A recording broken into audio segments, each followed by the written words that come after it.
तख्त की शान शौकत तो बरकरार नहीं रही, लेकिन फिर भी ये आपका है।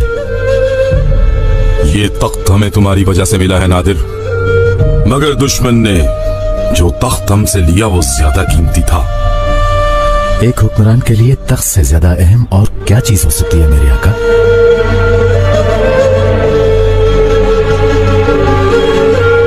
उसकी गैरत। एलची को फौरन दुश्मन के पास भेजो, कब्जे में ली गई जमीनें वापस लेकर आए। ऐसा करना तो सोए हुए शेर को जगाने के मुतरादिफ होगा मेरे आका। दुश्मन तो पहले से ही सो रहा है, उसको जगाने की क्या जरूरत? कौन सा शेर, कैसा मजाक है ये? गफलत की नींद सो रहे हैं वो, हर कोई अपने ही मजे में है। अक्लमंद दुश्मन के बारे में इस तरह खुल्लम खुला बात नहीं करनी चाहिए मेरे आका। सफीर को तो जाने दो पहले, अहमद खान तक हमारा पैगाम तो पहुंचे। अगर उसने रियासतें वापस ना की तो फिर हम उस दुश्मन को इस जंग का जवाब जंग से देंगे।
शहजादी साहिबा, खुश आमदीद। आपका शुक्रिया पाशा।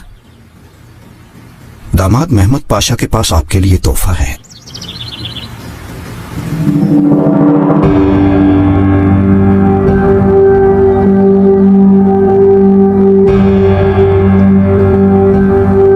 काफी खुश तबा है आप अहमद पाशा। काश कैमत मुस्तफा पाशा भी हमसे इतनी ही मोहब्बत करते। जी, क्योंकि आपका ये गुलाम जनाब कैथोदा की तरह रईस नहीं, क्योंकि आप तो जानती हैं कि इनकी सरवत बाइस ताज।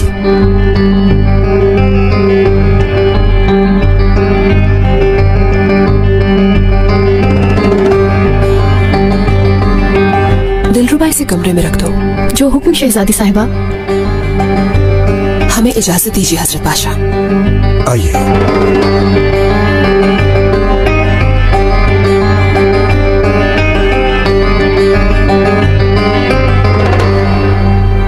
बस ये पढ़ लीजिए।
एक दिन फिरौन ने एक अजीम मेला सजाया। जाओ, पूरे मिस्र में ऐलान कर दो, हर शहर हर गांव से जादूगरों को जमा करो।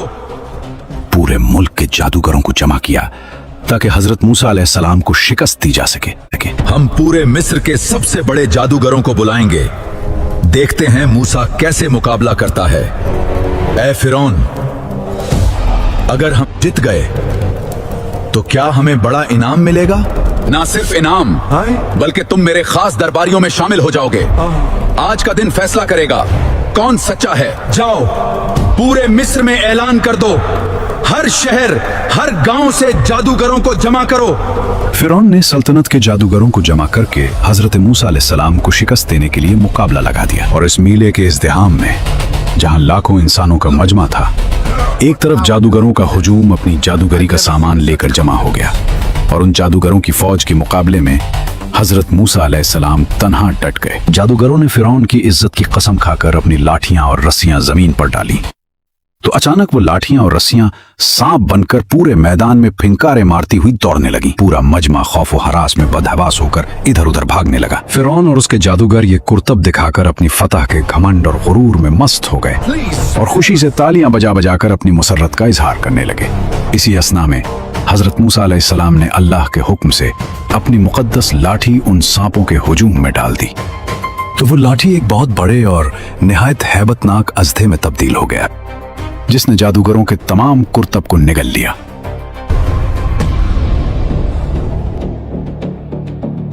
अजीम मोजज़ा देखते ही तमाम जादूगर हैरत और सच्चाई के सामने झुक गए।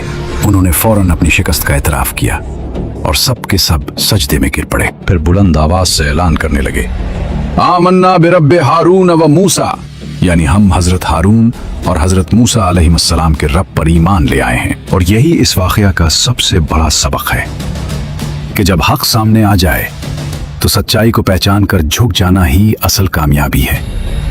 गुरूर और ताकत कभी अल्लाह की कुदरत के सामने नहीं ठहर सकते। जादूगर जो कुछ देर पहले फिरौन के दरबार में अपनी जीत पर नाज़ा थे, एक ही लम्हे में हक को पहचान कर अल्लाह के आगे झुक गए और यही उनकी हकीकी कामयाबी बन गई। सच हमेशा गालिब आता है।